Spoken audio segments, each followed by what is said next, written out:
Paglusob sa Maynila, 1,570 at 1,574. Ang katahimikan ng loob ng Maynila ay binasag ng pagdating ng mga higanteng galyon ng Espanya. Ang kanilang mga layag, tila mga multo sa likod ng ginintuang abot-tanaw, ay hudyat ng simula ng isang bagong panahon. Sa ibabaw ng kanilang mga barko, nakatanaw ang mga konkistador na suot ang makinang na bakal patungo sa baybayin, kung saan matatanaw ang mga kubong kawayan at mga tanod na tor. Abala ang pamayanang Tagalog, tila walang kamalay-malay, o marahil walang pakialam, na malapit ng mabago ang kasaysayan.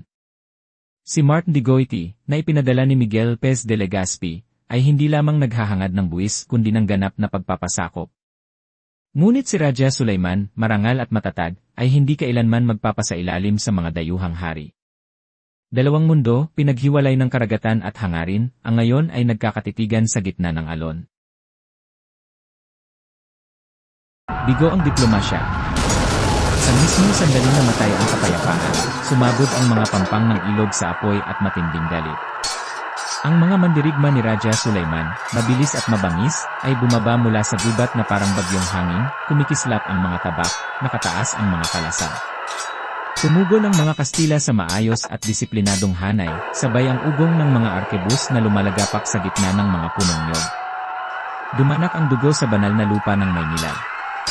Ito'y hindi lamang isang labanan, ito'y banggaan ng dalawang kabihasnan. Ang mga mandirigmang Pilipino ay hindi lamang lumalaban para sa kanilang mga tahanan, kundi para sa isang pamumuhay na nakaugat sa kanilang mga ninuno at dangal. Ang mga Kastila, itinutulak ng kanilang imperyo at ng Diyos, ay sumusulong ng may walang pagod na katumpakan. Walang panig ang basta susuko. Pagkalipas ng isang taon, nagbalik ang mga Kastila, hindi na bilang mga sugo, kundi bilang mga mananakop. Ang kanilang mga barko ay tila dumilim ang abot-tanaw. Ang kanilang mga kanyon ay umuugong na parang mga Diyos ng kulog.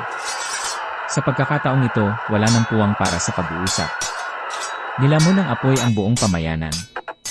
Ang mga depensang kawayan ay nagsisibagsakan sa ilalim ng mga sunod-sunod na putok ng bakal. Ngunit sa gitna ng kaguluhan, si Raja Sulaiman ay lumalaban na parang isang leon, pinangungunahan ang kanyang mga mandirigma hanggang sa huling sandali. Ang kanyang watawat, kulay dugo sa gitna ng usok, ay naging sagisag ng pagtutol. Sa pagpanaw ng labanan, bumalot ang katahimikan sa isang wasak na lungsod. Itinaas ng mga Kastila ang krus at ang korona sa tuktok ng mga baga ng pagkawasak. Bumagsak na ang Maynila.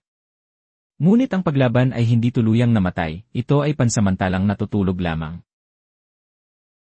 Binalot ng gabi ang kagubatan, pumuputita pang mga sulo sa dilim na tila mga bituin ng paghihiganti. Muling sumakay si Raja Sulaiman, matigas na ang kanyang puso, at nasa likod niya ang kanyang bayan. Hindi galit ang nagtutulak sa kanya, kundi tungkulin, hangarin niyang mabawi ang inagaw sa kanila. Sa ilalim ng mga ulap ng unos, umatake ang kanyang mga mandirigma. Ang mga Kastila, ngayon nakukulob sa mga muog ng bato at pulbura, ay tumugon ng walang awa, gamit ang apoy at tinda. Ang lungsod na minsang kay Sulaiman, ngayon nagluluwal ng usok at bala. Ito'y hindi digmaan ng mga imperyo, ito'y digmaan ng alaala, ng pamana. Bagamat nabigo ang paglusob, tuluyang naitaguyod ang alamat ni Sulaiman. Siya'y hindi na lamang isang tao, kundi naging sagisag ng paglaban.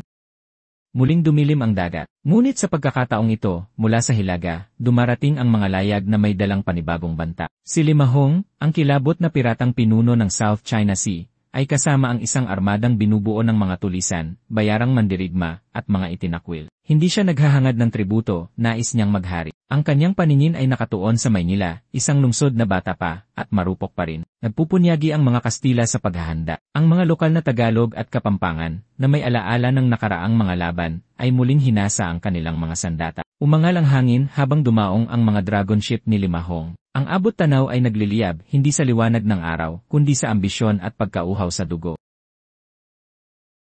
Gaya ng kidlat, umatake ang mga pirata. Yumanig ang mga pader sa ilalim ng mga pambobomba. Ang mga lansangan ay naging larangan ng digmaan. Nabiglaman, agad nagtipon ang mga sundalong Kastila na may tapang at galit. Sumama sa kanila ang mga katutubong tagapagtanggol, magkatabi ang talim ng Pilipino at maskete ng Kastila. Lumaban ng desperado ang mga mandirigma ni Limahong, nilusob ang mga tarangkahan gamit ang mga hagdan habang sumisigaw ng nakakakilabot na hiyaw. Ngunit nanatiling matatag ang mga tagapagtanggol. Lumipas ang araw at dumating ang gabi, ngunit patuloy ang labanan. Ang hangin ay puno ng usok. Ang mga simbahan ay naging putak. Bawat eskinita ay umaalingaw sa putok ng baril at sigaw ng sugatan. Pagsapit ng bukang liwayway, wasak na ang hukbo ng mga pirata, at si Limahong ay umatras na may kasamang kahihiyan.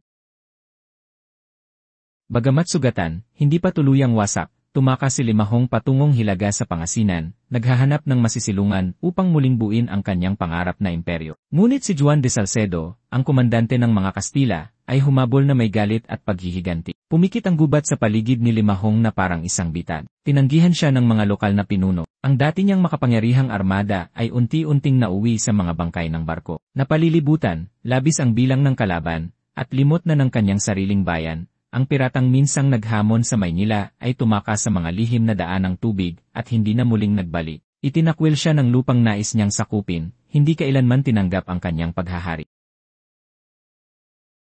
Muling bumangon ang Maynila, ngunit sa pagkakataong ito, hindi bilang isang katutubong kaharian o premyo ng mga pirata, kundi bilang hiyas ng silangang imperyo ng Espanya. Tumindig ang mga simbahan kung saan dating nakatayo ang mga templong kawayan. Umusbong ang mga pamilihan, puno ng kalakal at kalakalan. Ngunit sa ilalim ng mga batong kalsada at ginintuan ng mga katedral, nananatili ang espiritu ni Raja Sulaiman at ng mga mandirigmang nagtatanggol noon. Ang mga lansangan ay may dalang kanilang pangalan. Sa bawat bulong ng kwento, umaalingaw ang kabayanihan nila. Maaaring kinoronahan ng kasaysayan ng Espanya, ngunit ang kaluluwa ng Maynila ay nananatiling pag-aari ng mga lumaban upang ito'y manatiling malaya.